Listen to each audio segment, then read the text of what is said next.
हम सब लोग सहभागी हैं उसी में। जो तमाम लोग शहीद हुए इस राज्य को बनाने में, उन शहीदों को भी मेरा नमन है, श्रद्धांजलि है दरबार की ओर से कि जिनके अथक प्रयासों से अपने प्राणों की आहुति दे करके भी उन्होंने उत्तराखंड राज्य का निर्माण कराया और अपना हक हासिल किया। उन शहीदों को मेरी ओर से बहुत बहुत श्रद्धांजलि है। इसी क्रम में दरबार ने एक कार्यक्रम का आयोजन किया है, हर वर्ष हरिद्वार में करते हैं। इस वर्ष ये तय हुआ कि मिस्री मठ एक चूंकि सीमा है हरिद्वार की और देहरादून की, तो मठ से सबका परिचय भी हो जाए, तो इसलिए कार्यक्रम का आयोजन हरिद्वार से यहाँ कर दिया गया है। इसमें 5 दिन का पूर्णिमा उत्सव मनाया जा रहा है। दरबार द्वारा अभी तक 3 दिन का उत्सव मनाया जाता था, हर महीने मनाया जाता है, पूरे देश में अलग अलग राज्यों में मनाया जाता है। उसी क्रम में इस बार यहाँ पर भी 5 दिवसीय कार्यक्रम मनाया जा रहा है, क्योंकि जो रजत उत्सव चल रहा है देवभूमि का, तो जो 4 से 8 नवंबर यहाँ कार्यक्रम है, 5 दिन का पूर्णिमा उत्सव है, उसमें 4 तारीख को भजन संध्या और ध्यान साधना के कार्यक्रम है। 5 तारीख को सामूहिक हवन करते हैं लोग, 7-8 हजार लोग एक साथ बैठ के हवन सामूहिक करते हैं, जो लोग दीक्षा लेते हैं दरबार से। और 6 तारीख को जो तंत्र क्रिया योग के साधक हैं, दरबार से जुड़े हुए हैं, जो शिव तंत्र से दीक्षित हैं, उनका महासम्मेलन भी, और उसी दिन देवभूमि रजत महोत्सव का भी आयोजन किया गया है उसी दिन, जिसमें देश के कुछ बड़े संतों के आने के भी संदेश मिले हैं, जो लोग पधारेंगे, और हम सब लोग इन कार्यक्रमों को धूमधाम के साथ मनाएंगे।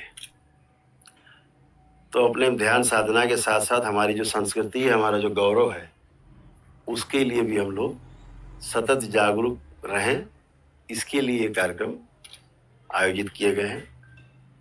और 7 तारीख को भी ध्यान साधना का कार्यक्रम मुख्य रूप से दरबार एक जीरो बैलेंस के नाम से कार्यक्रम चलाता है, जिसमें ध्यान साधना के उच्चतम शिखर को साधक उससे परिचित होते हैं, उसको अनुभव कर पाते हैं। और 8 तारीख को फिर ध्यान साधना और दोपहर बाद फिर समापन समारोह है। तो इस प्रकार से 5 दिवस का पूरा कार्यक्रम है। दरबार अपने तमाम कार्यक्रमों में कुछ सामाजिक कार्यक्रम को भी समायोजित करके चलता है, जैसे नशा मुक्ति का एक कार्यक्रम है। दरबार नशा मुक्ति पे बड़ा काम कर रहा है, और ये जो नशा है हमारे समाज में एक अवरोध का काम करता है। कोई नशा बुरा नहीं है, क्योंकि प्रकृति में हर वस्तु प्रयोजन के साथ है। सीमा में है तो औषधि है, सीमा से बाहर है तो भी उसको नशा बोलते हैं। जब कोई भी चीज हो वो नशे में आती है, कोई भी खाने पीने की, अनुभव करने की या जीने में कोई चीज आती है तो फिर नशा ही कहलाता है। कहते हैं ना, ध्यान साधना का ही नशा है, उसी में लगे दिन भर, तो जो अतिरेक हो जाए तो नशा कहलाता है। तो ऐसे बच्चों की पढ़ाई के लिए दरबार, जो उनका अध्ययन है अच्छा हो, इस पे दरबार काफी कार्य कर रहा है सफलतापूर्वक। जितने भी आपको लोग साधक आएंगे, आप उनसे बात करेंगे, जब आप लोग बिल्कुल एकदम स्वतंत्र हैं सभी साधकों से बात करने के लिए।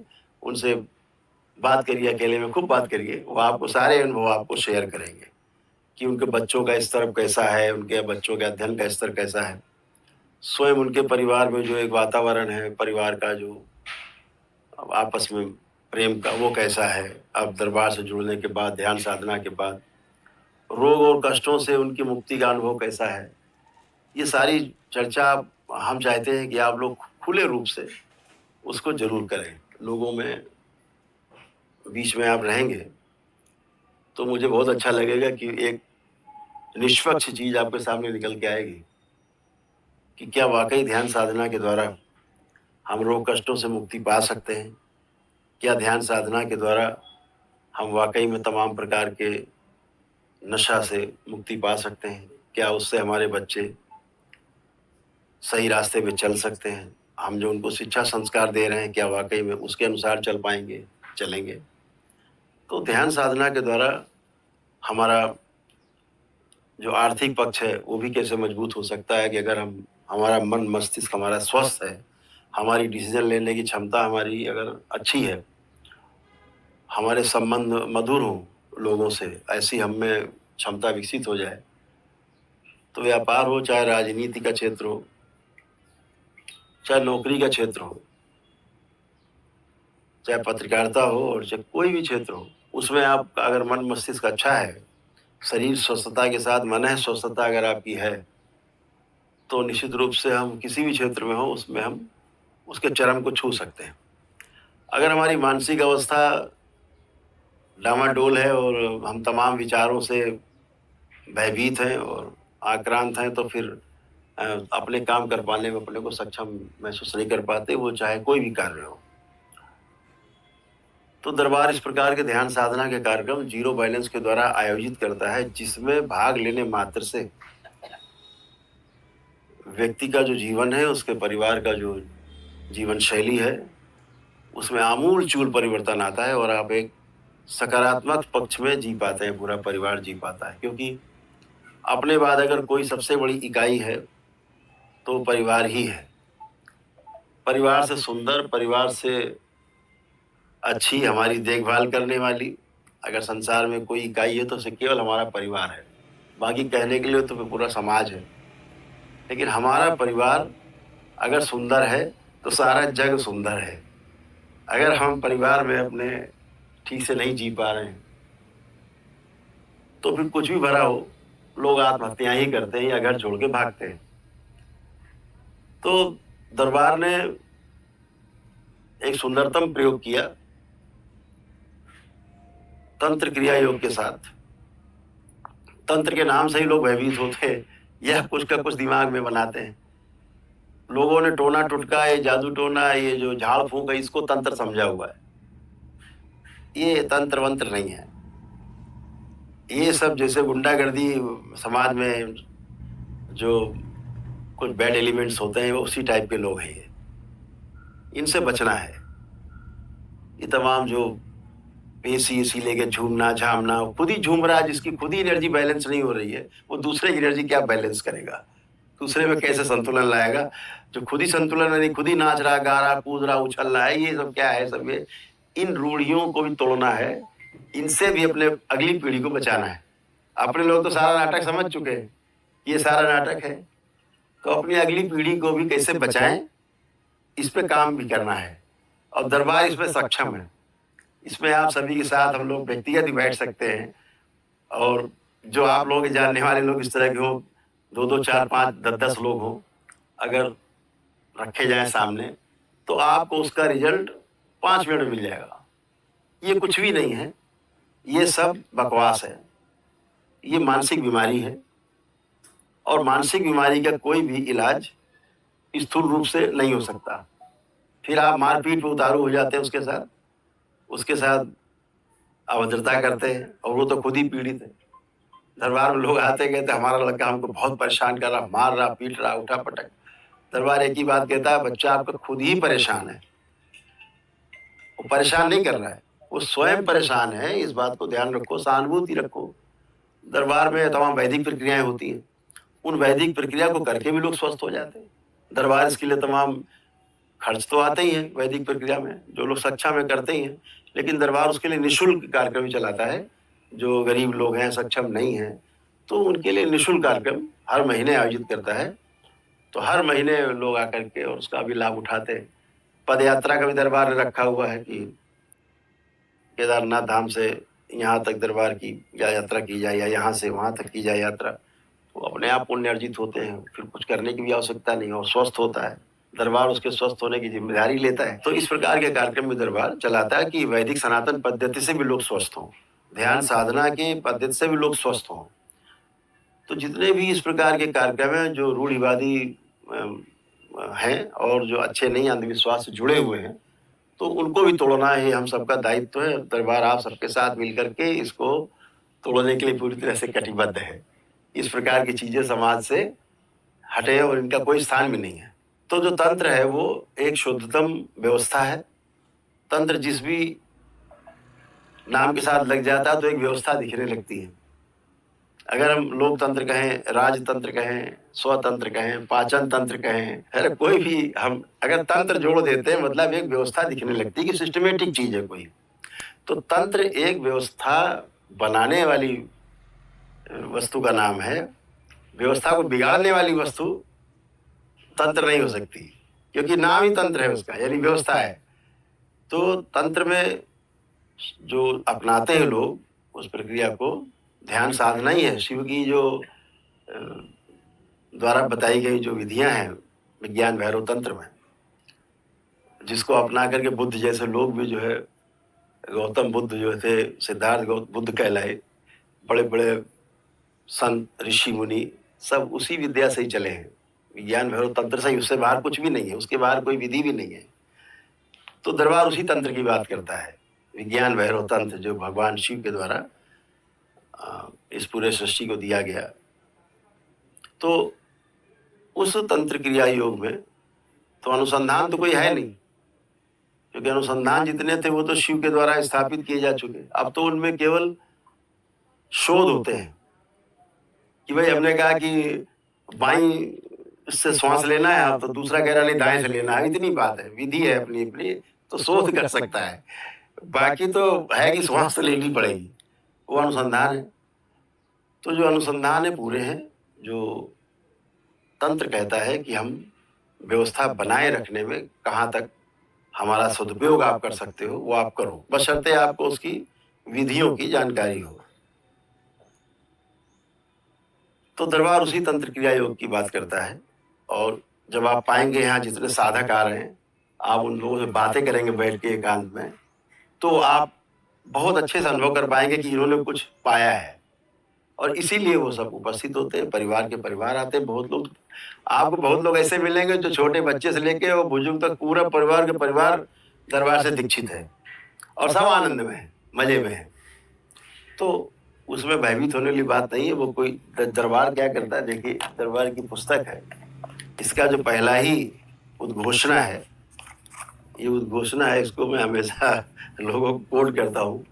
इसमें स्पष्ट लिखा है कि अस्तित्व में रहस्य या चमत्कार जैसी कोई वस्तु या घटना नहीं होती।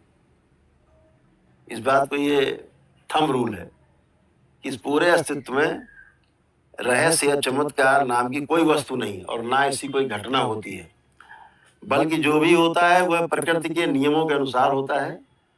प्रकृति का आशय ईश्वरी रचना और प्राकृतिक व्यवस्था का आशय ईश्वरी विधि विधान से है। प्रकृति में जिन वस्तुओं या घटनाओं के नियम या कारण समझ में नहीं आते वही रहस्य या चमत्कार लगते हैं। जो आपने नहीं समझा आपको रहस्य लगता है, समझ जाते हो कहता है ये कुछ नहीं है, तो कहाँ रहस्य है। हम जो कभी होते हुए नहीं देखे, होते हुए देख लें तो चमत्कार लगता है। हम उसकी विधि नहीं जानते कैसे होता है तो रहस्य लगता है।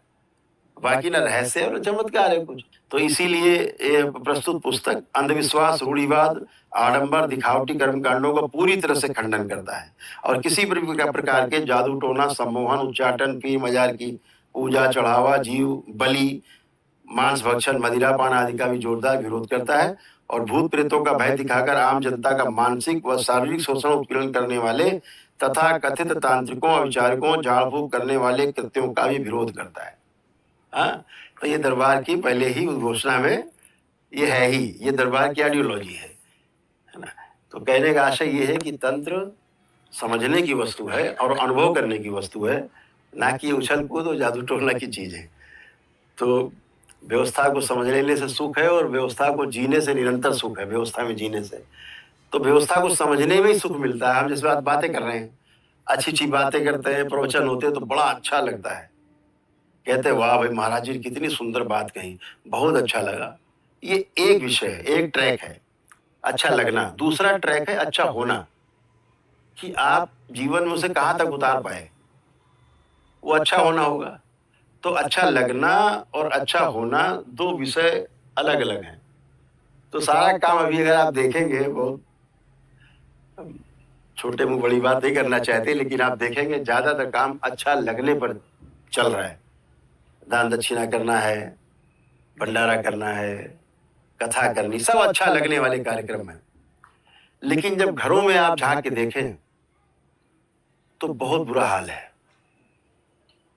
संस्कारों का तो पूरा कबाड़ा हुआ पड़ा है। तो जब हम लोग कभी IITs वगैरह में बच्चे सुसाइड बहुत करते थे, तो कभी वहाँ डायरेक्टर्स वगैरह सब लोग जो संपर्क में होते तो कहते थे कि वहाँ पे वर्कशॉप हो जाए, तो हम लोग वर्कशॉप करते थे। चारों सेमेस्टर में हम लोग जाते थे अलग अलग।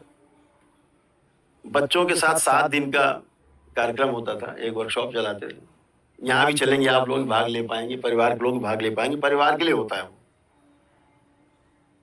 क्योंकि ये दरबार परिवार परंपरा को ही महत्व देता है, भागने को महत्व नहीं देता। घर छोड़ के भाग के हिमालय चले गए, इसका खंडन करता है। इसीलिए दरबार ने पहली बार ये व्यवस्था बनाई कि आप तंत्र क्रिया योग की साधना, ध्यान साधना अपने परिवार के दायित्वों का निर्वहन करते हुए, अपने घर में रहते हुए मजे से, खूब मजेदारी से, खूब आनंद के साथ अपना भी कल्याण और साथ में परिवार का भी कल्याण। भागना नहीं है, भागने वाला जुगाड़ यहाँ नहीं है। जैसे ही बच्चे हैं सब साधक हैं, दरबार के सेवक हैं, तो इनको दरबार की एक शिक्षा रहती है कि स्वयं को समझना है, विवाह करना है, परिवार बसाना है, परिवार में जिम्मेदारियों का निर्वहन करना है, पितृ ऋण से मुक्ति पानी है। फिर आगे जब आप परिवार में सफल हो जाएं तो फिर आपको समाज में उतरना है, क्योंकि समाज में तो परिवार ही मॉडल है ना। एक एक परिवार जुड़ जुड़ के समाज बनता है। अब आप परिवार में फेल हो गए और फिर समाज को ज्ञान बांटने चले आए। हमने विवाह किया नहीं और पूरा हम जितना गणित बता रहे हैं बैठ के विवाहित लोगों को ज्ञान बांट रहे हैं, ये कैसा संभव है? शंकराचार्य जी, हमारे आदि गुरु शंकराचार्य जी थे, वो भी सफल नहीं हुए। उन्हें भी जब थे मंडन मिश्र जी थे, उनसे जब हारने लग गए तो उनकी पत्नी ने कहा नहीं, आधा शरीर तो मैं भी हूँ, अभी कैसे हार गए? पहले मेरे प्रश्नों को उत्तर तो तब हारेंगे, पूछो। तो सारे वैवाहिक प्रश्न पूछ लिए। अब उन्हें बेचारे पता ही नहीं, तो उनका समय चाहिए। फिर वो कथा है कि राजा के कोई लाश थी, उसमें जा करके फिर परिवार में गए, पारिवारिक सुख भोग किए, फिर आकर के लौट के उत्तर दिए। तो बगैर परिवार परंपरा में जिए आप पूरे नहीं हो सकते। हमारे महापुरुषों ने ब्रह्मचर्य आश्रम, गृहस्थ आश्रम, वानप्रस्थ आश्रम और संन्यास आश्रम, ऐसे 4 खंड बनाए। तो आप एक कूद करके छोड़ करके कैसे आप पूरे हो सकते हैं? तो मैं तो यही कहना चाहूंगा कि भाई उसका भी आपको अनुभव होना चाहिए। वो अनुभव नहीं है तो आप पूरे नहीं है। तो जो दरबार जो कार्यक्रम कराता है, जो वो यही संदेश देता है बार बार कि हमारा परिवार सर्वोपरि है। तो जो यहाँ पे कार्यक्रम चलते हैं ध्यान साधना के, चलते वही हम लोग IITs वगैरह में जा करके भी इसको करते थे। तो वहाँ जब आखिरी दिन एक इवेल्युएशन का कार्यक्रम होता था, लास्ट है, ये होता था कि पेरेंट्स आ जाएं जिसके आसपास हो, पेरेंट्स आते थे। तो हम लोग बोर्ड में पीछे लिखते थे, भाई आप क्या चाहते हो बच्चा आपका कैसा हो? तो ऐसा हो, ऐसा हो, ऐसा हो। तो 4-5 बोर्ड भर जाते थे। आप अगर उस बोर्ड को पढ़ते, मेरे पास सारे वीडियोज हैं, तो आपको लगेगा हर बच्चा ऐसा चाहता है माता पिता कि बिल्कुल श्रवण कुमार बन जाए एकदम से, और बिल्कुल भोला वाला ऐसा बन जाए। तो अच्छी बात है, तो सुख की चाहना तो सब में। तो जब उनसे पूछते थे, भाई जितना लिखा है आप में कितना है? आप माता पिता हो, आप में ये कितना है? तो 00। तो बच्चों से आप अपेक्षा कर रहे हो, संस्कार तो आपसे आएंगे बच्चों में, और आप में नील है। तो बच्चा कहाँ दोषी है? दोषी हमारा समाज है, हम पिछली पीढ़ी दोषी हैं, इसको स्वीकार करना होगा। पिछली पीढ़ी भी ठीक हो, अगली पीढ़ी भी संदेश लेके चले आगे, ये व्यवस्था है।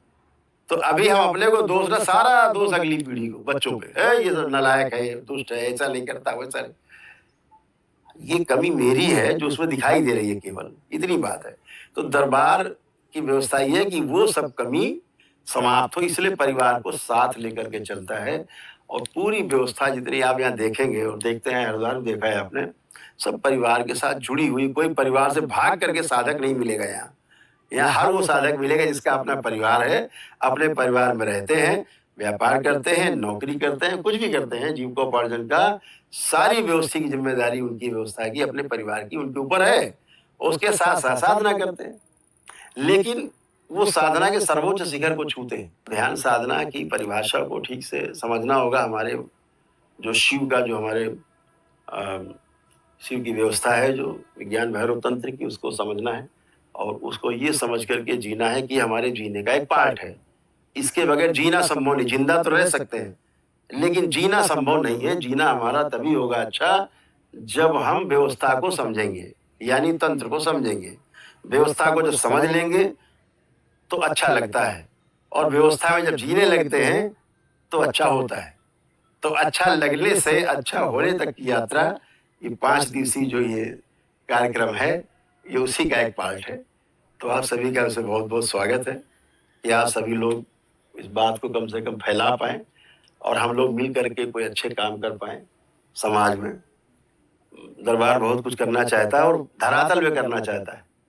कोई इसके लिए बहुत बड़ा हमें महिमा मंडन की आवश्यकता नहीं है। धरातल पे रह करके छोटे छोटे बच्चों के द्वारा कार्यक्रम को संचालित करना चाहता है, क्योंकि जो काम छोटे बच्चे कर सकते हैं, 15-20 साल 25 साल तक के युवा कर सकते हैं, क्योंकि उनमें लगन बहुत है समझने की, क्यूरियोसिटी बहुत ज्यादा है। अभी हम लोग लगभग उस स्थान में पहुंच गए, अरे यार अब तो बहुत समझ लिया, ठीक है, लेकिन बच्चों में बहुत ज्यादा क्यूरियोसिटी है। तो उसको और बढ़ाया जाए, उभारा जाए और उनको आगे लाएगा दरबार। यही दरबार के कार्यक्रम है कि बच्चों को इस कार्यक्रम में लगा करके परिवार तक पहुंचा जाए। तो परिवार का एक पूरा जो परिवार का माहौल है बहुत ही प्रेममय हो, सुंदर हो, और सब मॉडल बने, एक परिवार दूसरे परिवार का मॉडल बने। तो इस छोटी सी इकाई जो इसको हम परिवार कहते हैं, इसमें जीने में हमें आनंद मिले, इसी व्यवस्था का पार्ट है कि 5 दिवसीय जो कार्यक्रम है, इसमें आप देख पाएंगे कि लोग कितना आनंद में हैं। अगर जमीन में पड़े तो जमीन में ही पड़े, उन्हें नीचे कहाँ पे है, फिर बेड में लेटना है, कैसे भी हर तरह से राजी हैं। तो आप सभी का बहुत बहुत स्वागत है इस कार्यक्रम में कि आप लोग पधारेंगे 5 दिन। मुख्य रूप से तो पूर्णिमा उत्सव हर माह मनाया जाता है दरबार द्वारा। तो जो कार्यक्रम है वो ध्यान साधना का ही कार्यक्रम है, उसमें प्रशिक्षण का भी कार्यक्रम है, दीक्षा का भी कार्यक्रम है, और जो रजत महोत्सव मनाया जा रहा है पूरे उत्तराखंड में, जो जन्मोत्सव का आज 25वीं वर्षगांठ है उसकी, वो भी 6 नवंबर को ही मनाई जाएगी, जिसमें जिन लोगों ने इस आंदोलन में बढ़ चढ़ के भाग लिया है, आप बुजुर्ग भी हो गए हैं काफ़ी लोग, तो उन सबको भी सम्मानित करने की योजना दरबार द्वारा बनाई गई है। उद्देश्य क्या है? उद्देश्य ये है कि परिवार में आनंद हो, सुख हो, समृद्धि हो, स्वयं में समाधान हो, समाज में अभय हो, और अस्तित्व को हम पूरा समझ पाएं, जी पाएं सबके साथ प्रेम पूर्वक, यही उद्देश्य है। किस तरह से पूरा कार्यक्रम रहेगा? 4-5 दिन चलेगा, क्या-क्या कार्यक्रम? 4 तारीख को ध्यान साधना भजन संध्या है, फिर 5 तारीख को हवन आदि है सामूहिक, जिनमें शुद्धि और सिद्धि का कार्यक्रम चलता है, फिर ध्यान साधना है, और फिर 6 तारीख को जो रजत महोत्सव का कार्यक्रम है देवभूमि का, वो भी है, और उसी दिन जो साधक हैं उनका महासम्मेलन भी है, और 7 तारीख को पुनः से फिर चयन है दीक्षा के जो अपर लेवल है उनमें चयन है, और फिर उनके साथ ध्यान साधना के कार्यक्रम है, और फिर 8 तारीख को समापन है दोपहर बाद।